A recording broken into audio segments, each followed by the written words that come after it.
This is an LA Times Studios podcast. But yeah, I mean, these housewives' transition to prison has to be the most nightmare that they've ever experienced in their life. I can't even imagine, like what, especially like when Giselle said, like, they don't allow wigs in prison. So, what's Karen going to do? So, yeah, I'm sure she's not having a great time. I mean, I'm sure we've all thought about, like, what would I do? Like, what would I wash my face with? Like, is it just bar soap? Like, I don't know.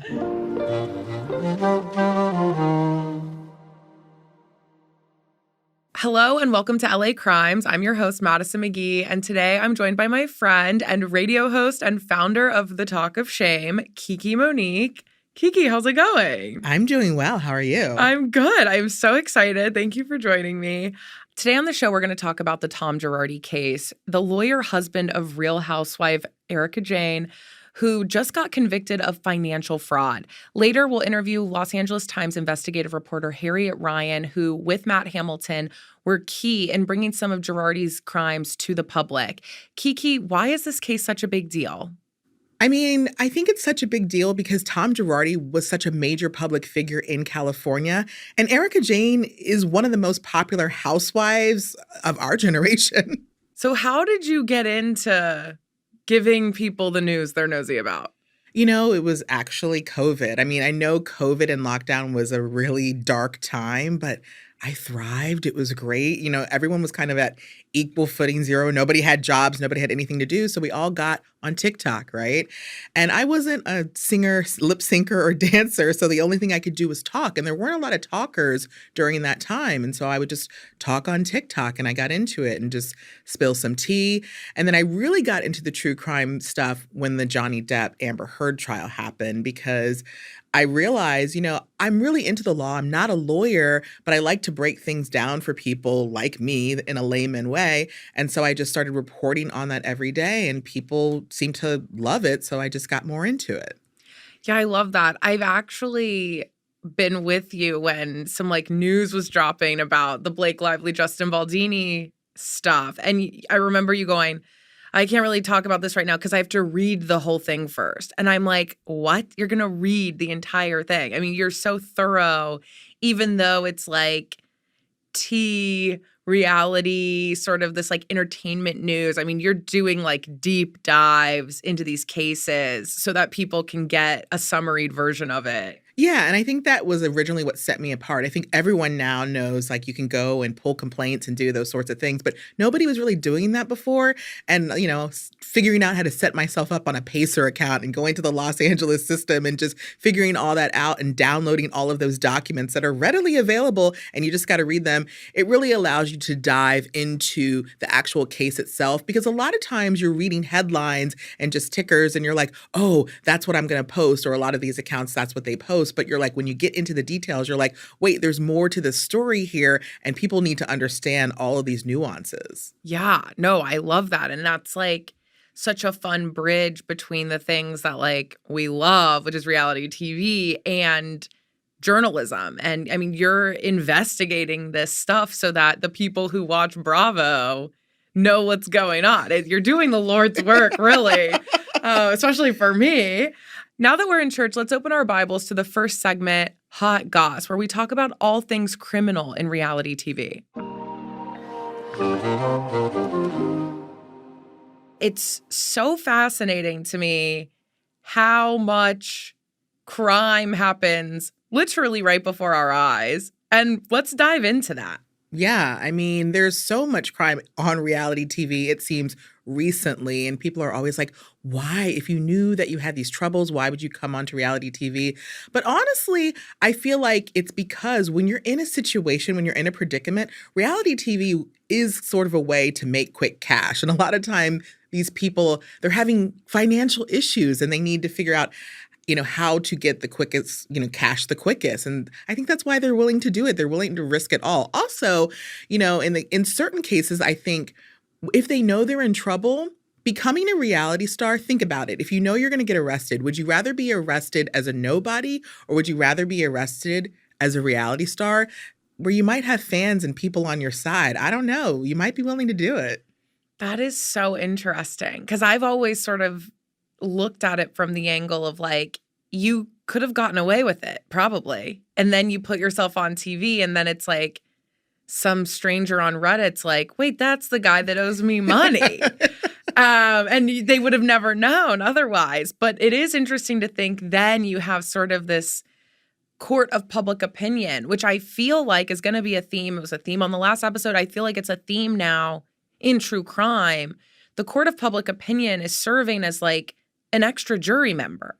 And that fandom can really help you. I mean, we're looking at Jen Shah getting out of prison early and people awaiting her arrival back to Salt Lake City.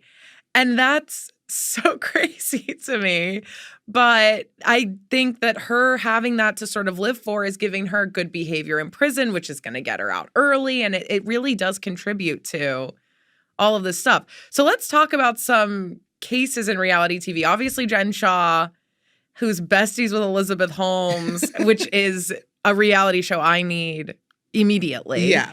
But what are some of your like top Bravo or reality TV in general court cases that have been passing your desk? I mean, obviously the Jen Shah case was amazing because we saw that unfold on camera. We see her in the Sprinter van. She gets the phone call. She looks at the camera and then she leaves, makes up some excuse of why she has to leave. And then we find out she's down the road getting arrested.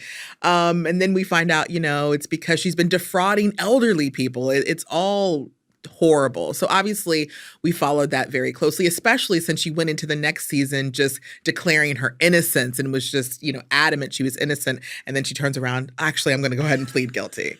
So we were glued to that.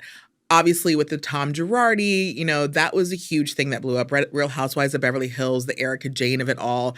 I could not be invested because it was just so huge. And Tom Girardi himself was such a big public figure in LA. He was almost like, another sort of like leader in LA because of his statute. So, of course, we had to follow that. I mean, obviously, back in the day when Teresa, and Joe Giudice went to jail. I mean, that was crazy. And again, the Bravo fans waited for them. They waited to even film for her to get out of prison. And so there was like sort of a precedent set of we will wait for you to come out and continue this story and see if you learned anything in prison. It's so interesting how, we get this sort of bird's eye view once the case is done and they're out and there's all, they're making content from their experience. So I am actually very curious to see what happens with Jen Shah specifically once she gets out, if I think she'll do the show, obviously, if they'll have her. And we kind of saw that with Erika Jayne as well, sort of the aftermath of, she doesn't show as much of her life, I think, but we got to see sort of her downsize and sort of the aftermath of that. And I think it's really interesting to see that. But now she's made the decision not to come back. No, it's not as far as I know. She's she's still coming back. I can't imagine Erika Jayne ever not coming back to Beverly Hills. She needs the check, right? She absolutely needs the check because this isn't over for her. Sure, she's able to use Real Housewives of Beverly Hills as a vehicle to spin her narrative because right now she's like, see, you guys, I'm in the clear. Tom has now been sentenced. He's going away and I'm all good. But that's not really the case. There are still several cases that she's going to have to fight and they're coming up soon, some of them. And so it'll be interesting to see, if she's on the next season, if she will, be introducing that. Now that we know we've lost Garcelle, who is sort of like critical in asking those questions, will any of the Beverly Hills housewives ask Erika those questions as she's going through it? I don't know. I guess we'll have to see next season. Yeah. It's really interesting how you can, for some people, you can sort of fall into the fame and you're able to sort of sneak out of it right away. And then, especially with these shows, by the next season of the next franchise, there's someone else who's done something and everyone's attention just reverts to the new thing. Oh, yeah. I really don't even spend a lot of time thinking about Jen Shah unless her sentence is reduced. Well, right now, Karen Huger is in a jail cell right now for a DUI conviction. And I haven't thought about her in forever, but I'm like, oh my God, where is Karen? She's just like eating her prison lunch. She's just on the yard. Like, what is Karen Huger doing? Yeah, it's really crazy. I mean, I saw that photo of Jen Shah and Elizabeth Holmes with her like wearing like a Walkman or something. And I had to like zoom in on her face and I'm like, are they letting her get work done in there? Like, is she okay? Like, what's going on? But I don't think about that all the time unless like there's something that pops up. But yeah, I mean, these housewives transition to prison has to be the most nightmare that they've ever experienced in their life. I can't even imagine like what, especially like when Giselle said like, they don't allow wigs in prison. So, what's Karen going to do? So, yeah, I'm sure she's not having a great time. I mean, I'm sure we've all thought about like, what would I do? Like, what would I wash my face with? Like, is it just bar soap? Like, I don't know. Kiki and I will be back in just a moment to talk about the Girardi trial. But first, let's take a quick break.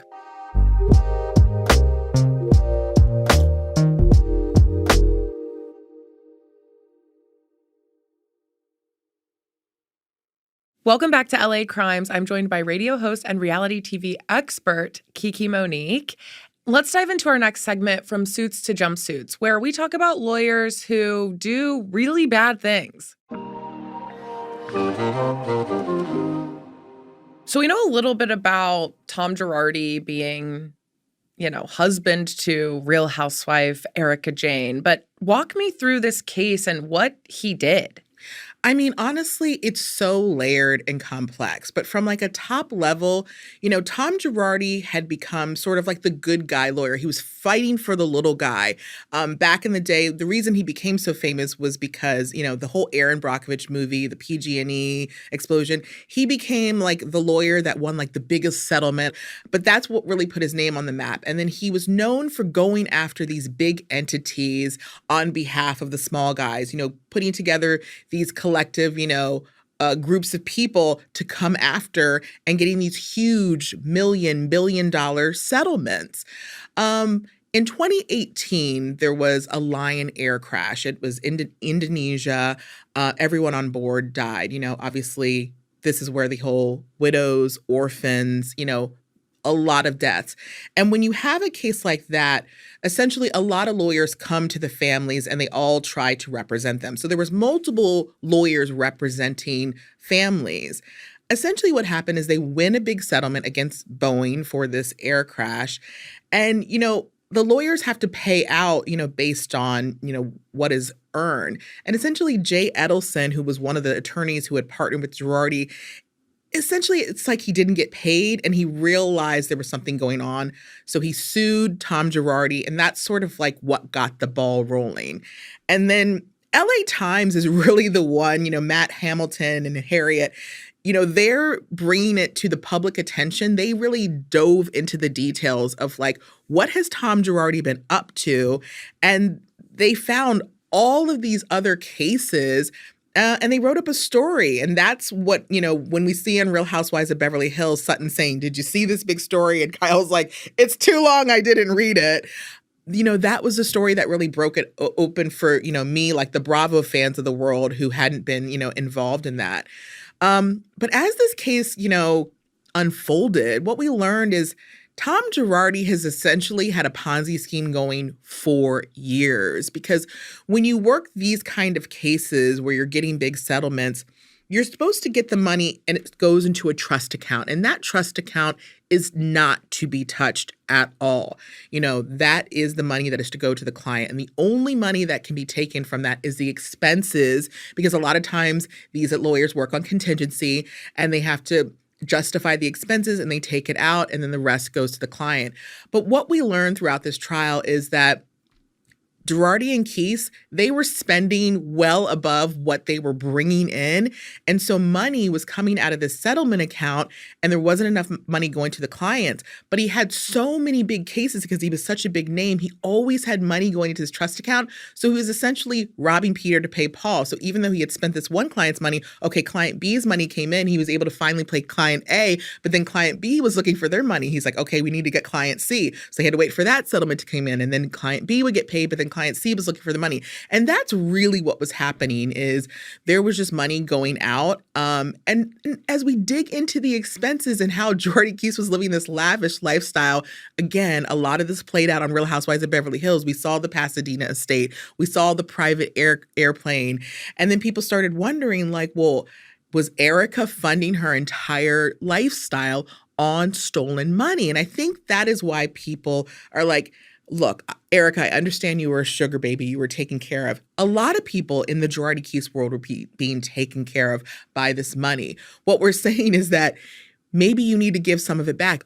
Yeah, no, I think that's a big question that a lot of people have is, did Erika know? Yeah. And I think, obviously, I don't know the answer to that, but I do think, yeah, maybe there was this level of something felt a little funny. I don't know if, not to insult her intelligence, I don't even think I would understand all the ins and outs. Like, oh, the money came into my account because of this and this and this. So I don't think she knew really to the full extent anyways, because it was probably so complicated regardless. But yeah, I think there would have been a level of, this feels strange. And you're the type of lawyer who shouldn't be rich, right? Like there's like lawyers that make a lot of money because they do a certain type of law that like warrants that. They're corporate attorneys who work in-house for a big company or something.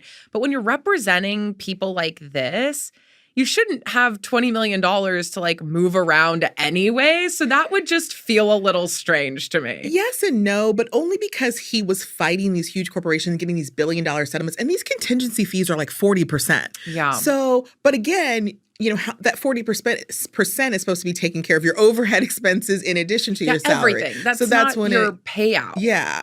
And so, again, the trial was just so interesting because that is where you got into Tom knew something more was happening, and it did feel like he was putting people in place to make sure that he wasn't found out by keeping them almost in the dark. Because the money that was flying out of that place, when you saw the numbers that were just like all over the place and the expenses that they had, it was just disgusting when you realize how many clients didn't get their actual settlement checks. And I mean, these are people who were maimed, harmed, had dead family members, and they just are left with nothing. There is this connotation, I guess, of sort of like white collar criminal versus sort of a criminal. So, if Tom Girardi or Jen Shah murdered someone, we'd be having maybe a different conversation. Maybe not because they're famous, but there's a debate online, like, what Jen Shah did really that bad? Yeah. And because it's financial versus like taking a life or like physically harming someone. And then other people are like, these are old people who didn't know that their money was being stolen from them. How do you navigate that? And how do you think the public views these cases because of sort of their severity in their mind? Yeah, I mean, I think it's really hard for people, especially when it gets down to numbers and finances and those sorts of things, because it's not glamorous. It's not exciting. I mean, look, I've been following the Tom Girardi trial, and I noticed the minute that Erika wasn't involved in the criminal case, sort of public interest fell off. When I went to like every day of that Tom Girardi trial, and there weren't many people in the audience, but when you're listening to the stories of the people that were hurt and affected, yeah, they weren't, murdered or they weren't maimed, but they were severely harmed. And their lives were turned upside down, and it was awful. I'm watching a woman on the stand who lost her baby. And while Tom Girardi wasn't responsible for her baby's death, he was responsible for stealing the money from that baby's death. And so that's when when you see the mother on the stand man crying. You're like, it is horrible, but people don't see that. Because again, a lot of these white collar cases take place in federal court. In federal court, you cannot have cameras. And so people don't see it. Whereas in criminal cases, we have, the court TVs of the world. We have the law and crime. And so people get to see, what's going down.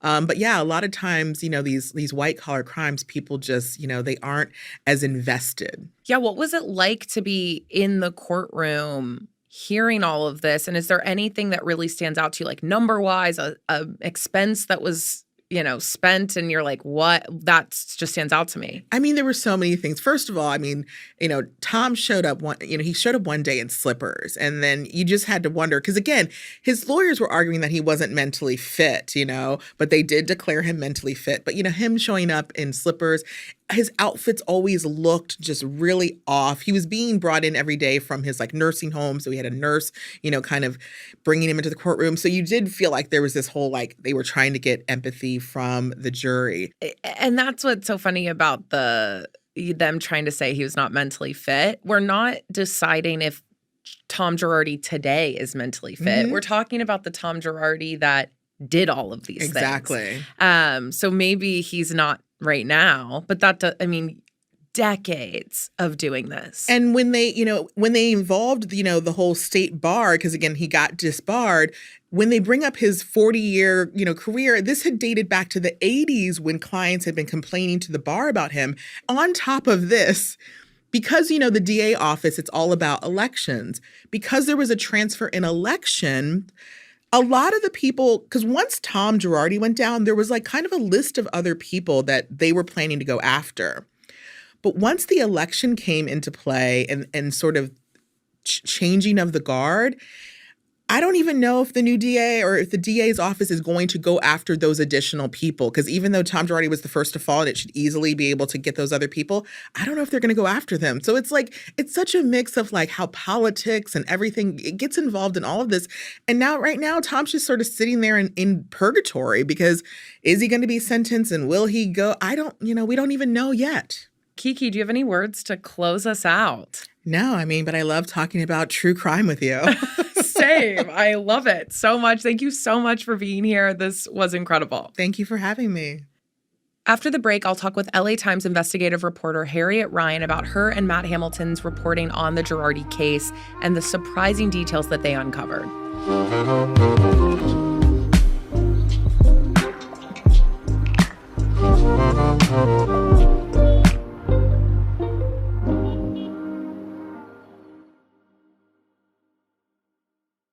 Welcome back to LA Crimes. Joining us today is Harriet Ryan, an investigative reporter for the Los Angeles Times. Thank you so much for joining me. I'm happy to be here. So how did you first get involved in covering the Tom Girardi case, and what initially drew you to the story? Matt, my reporting partner, Matt Hamilton, and I had both been legal reporters at some point in our career, and we both knew Tom Girardi's reputation. He was just this towering figure in the law in the United States, but especially in Los Angeles. And we were sitting down together at the beginning of 2020 to sort of map out what kind of stories we wanted to do.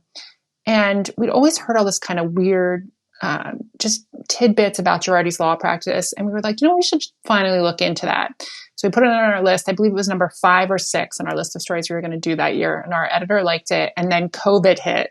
And so we had to pivot and do COVID for several months. We came back in the fall of 2020. We just started looking at, what was going on with Girardi. And we realized that there was a lot there. And I remember Matt saying, yeah, and he's married to Erika Jayne. And I was in my mind, I was make sure you Google who Erika Jayne is later, because I didn't know. But that was kind of what set us off on that road. Yeah, wow. And when you're first diving into it, did it seem like there was, there's a little bit here, this might be an interesting story, and then underneath the surface, you unpacked, decades of this crazy scheme? What was going on in your mind when you were uncovering this? Well, I think about being a reporter. It was when I was working at Court TV. So it was probably the mid 2000s. I remember being in the elevator one time with him at the civil courthouse in Mosque, the big civil courthouse in downtown LA. And when we got out of the elevator, I was walking behind him down this long hall filled with attorneys and court officers and, just regular people. And as I was walking behind him, people were just coming up to him, paying him homage, like left and right. And he's just like this little guy, but it was just like the power he controlled. And that's how I'd always thought of him. But when Matt and I started looking at just like the lawsuits that had been filed against him since the 80s, we realized like, this guy is like, there's so many red flags. He is like this really problematic figure. He's been sued more than 100 times. There's all this evidence he's stealing money. What is going on here? And it's just one of those situations where no one had ever really looked. And once they started to look, they were like, this is a mess. And from your investigating and being involved in all of these court proceedings, was Girardi performing all of this alone? Were there co-conspirators? What was the team behind all of this? The most outraging thing was the role of people that worked at the state bar. So the state bar is sort of like the police for lawyers. It's a public agency, and their job is to protect the public from bad lawyers. And, Girardi was very smart. He made friends with people that worked at the state bar. He gave their kids jobs. He gave their wives jobs. He took them on really lavish trips to Las Vegas. He took them on trips in his private jet. There was one investigator, he and his wife, Girardi paid them more than $1 million. So he had sort of the state bar locked up, and he cultivated this very close relationship. And so when people did feel like they'd gotten robbed, and they called, the government officials who were supposed to help them, nothing happened. There was more than 115 complaints to the state bar, and a lot of them were killed. And so those people just walked away frustrated. And the state bars, that's an important agency. It's like essentially like corrupting the police. It's like corrupting a public agency. So I feel like that's really outrageous. And without that, he could have never gotten away with this. And then there's the Erika Jayne of it all. I do watch Real Housewives, so I'm very familiar with her lavish lifestyle in the past and watching her spend hundreds of thousands of dollars on outfits for her tour. She's a pop artist. I mean, she's experimented with lots of different careers that you can only really do as a hobby when you have wealth at that level. What did you notice through the court proceedings was her role in all of this, if there was one? It's still very murky what she knew. I mean, she says she knew absolutely nothing, that like what he said, she believed. She didn't go down there and like look through records. When she told people that, he was an honorable person and that she looked up to him, she believed that. And that all of this money, and let's face it, money was the basis of the relationship. She believed this money was honestly obtained. She hasn't been charged. He was charged. There are other people in his law firm that were charged. She hasn't been charged. I think that there's no question she benefited from, the operation that was going on in his law firm. Whether that leads to criminal charges or not, it has to be something she reckons with. This was all sort of like built on a lie. Yeah, the morality of it at least should take some sort of toll, you would think, on a person's mental state. What do you think was the most difficult part about convicting Girardi with the court proceedings? Was it reasonable doubt? Like, did they have enough evidence? Like, what was it, just getting him because he's old? And I know there was sort of an attempt at insanity. What do you think was the most difficult part of this? Yeah, I mean, I don't really think there's much of a question about whether he did it or not. The question was whether he was mentally competent. So he was diagnosed with Alzheimer's. His family, his brother moved him into a nursing home in Orange County. He was on like the dementia care floor. And there was a whole proceeding in federal court where like his lawyer was like, let us call in all these like nurses' aides and relatives who will tell us how like he, the behavior. And a lot of it was like really disturbing. They described him like wiping feces on the wall with his socks. They described that he would say every day, like, I need to get to my firm. Who can drive me to my firm? And that sometimes he would tell them he was working on cases and you have a legal pad and be scribbling. And when they looked at it, it would just be gibberish. Like he just spent all day just writing nonsense. So they had this hearing, and at the end of it, the judge was like, he definitely has some sort of mental problem, but I believe that he can understand the proceedings. And there were times when he did seem to understand them. He, used a swear word to address his own lawyer in my presence, but also yelled at a prosecutor in the middle of proceedings. So, that was the ball game legally was he competent to stand trial, not the actual trial. Yeah. Well, and did you find that the publicity of the case really impacted a lot of the legal proceedings? We see this a lot with really high profile cases with jury selection and things like that. I mean, if it weren't for Real Housewives of Beverly Hills, this probably wouldn't have been as public. I mean, he was still a public figure, but I think Real Housewives really publicized this in a very different way to people who are very actively on the internet. So it added a layer to this. How do you think that impacted the trial, the case itself, potentially him becoming, a pillar now for precedent if this happens again? Mm-hmm.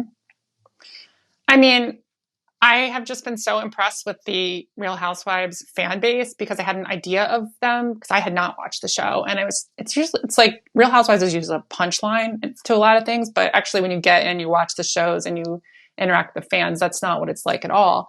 And I mean, what Matt and I would write these stories are about, as I just talked about the state bar, these complicated rules and ethical violations. And we would have just so much interaction from Real Housewives fans because they care about this woman and her story. And so they wanted to understand it. And I just feel like any kind of societal problem, if we just made it into a Real Housewives storyline, it could be solved because the intensity and the intelligence is just there. Yeah, it's funny, this new season, I don't know if you've started watching since this all happened, but Erika is now living in a new house. She's downsized, of course. And there's a storyline this season where she is refurnishing the home so that she can get rid of the things that remind her of Tom and get new furniture. Mm-hmm. And there's this table chairs set that she has in her house. And a fan was like, that looks familiar to me. And they found that same chair from the reunion of a past season of Beverly Hills. And they're like, oh, she took the chair from the set and it's now in her living room. And I just, the memory to do that, I would never have remembered that. And to like put it together. I mean, these people are literal investigators in their own way, which is sort of this happens a lot. We just talked about earlier in the episode, this idea that a lot of reality TV stars end up going to prison for crimes that maybe wouldn't have been illuminated had they not been on TV. And do you think that this is going to be a unique case for you, or do you foresee this potentially becoming sort of a sideline of crime reporting? I mean, I'm not sure. I know that with there have been. I mean, just Beverly Hills alone, there have been a lot of sort of like legal issues that have come out of that. I mean, look, let's face it. You put your life on display. You like invite the camera in. You're like, look at my perfect life or my life that's imperfect in a very specific and sort of glamorous way. Once you invite it in, you're going to get caught if there's anything there. So you're in Matt's investigation into the Girardi case ended up illuminating some other sort of systemic issues, specifically relating to race and the bar. And I was wondering if you could get a little bit into that. Yeah. So, I mean, the state bar is supposed to investigate bad lawyers, and they have investigators and money to do that. And when they aren't investigating rich, high-power people like Tom Girardi, it's very easy to just turn their attention to the small fry. The person that doesn't have like a robust defense, can't necessarily afford a lawyer, doesn't have like the same means and resources. And so the State Bar of California, if you are a Black man who's practicing law, you're nearly 4 times as likely to be disbarred as a white man. And, it's just like, look, like newsflash, our society is like very unfair. It has to do with many things, but one of them is just economics. There's a long time when it was hard for Black lawyers to get hired at big firms. So they went out on their own. They were solo practitioners, hung out a shingle. I'm, Joe Smith. This is my law practice. You're just so much more vulnerable in a bar investigation, which is just you. When you have to go and answer your questions, that for them, that's time you're not getting with your clients, And it's just, they didn't have, look, obviously sometimes people were doing terrible things, but it just really illuminated the inequity in the system to have somebody like Tom Girardi sued more than 100 times, 155 bar complaints, stealing left and right. Nothing happens. Pristine bar record. And then you have a guy, like we wrote about this in one of our stories. It was a tiny amount of money. It didn't go missing. It was just he had a client who was, mentally unwell. And he got suspended for 30 days and had like a mark on his license. And it was over like a tiny, I think $2,000. It was a tiny amount of money. So when you see a Tom Girardi getting away with stuff, there's a consequence. And that consequence fell on the backs of a lot of poor lawyers in a way that I don't think anyone would say is fair. So now that Tom has been convicted, what happens next? Erika just said on the finale of Real Housewives of Beverly Hills, they want to lock him up for 80 years. And she's like, he doesn't even have 80 days left. His health is deteriorating. What is next for him? So his sentencing, he still hasn't been sentenced, even though he was convicted last August, I believe. The judge wanted him to have like sort of a medical workup. There's like a federal prison hospital in North Carolina. They sent him there for a couple months. I believe he's back in the dementia care facility in Orange County. They're still arguing about where it makes sense for him to serve whatever sentence he gets. It's a difficult question because there's no question, the jury convicted him. He did these terrible things. And yet, taxpayers of America, do we want to pay to house this guy? Or should we just like let his family continue housing him in the dementia care facility and paying the bills? So that has to be decided by a court. And at that point, a sentence will be fixed. But we're not looking at a situation where he's going to get out of prison and be like trying to practice law again. That is not happening. He is either going to spend the rest of his life in prison or in the dementia care facility.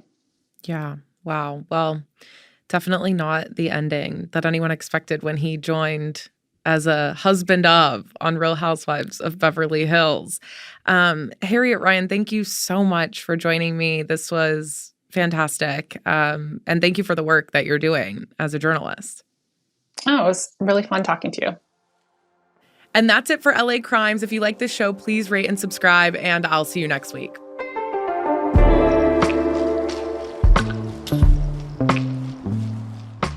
Thanks for listening to LA Crimes. If you'd like to hear more, please purchase a subscription to the LA Times podcast feed. You'll unlock weekly bonus episodes, and you'll be supporting the award-winning journalists of the LA Times. It's the best way to support the show.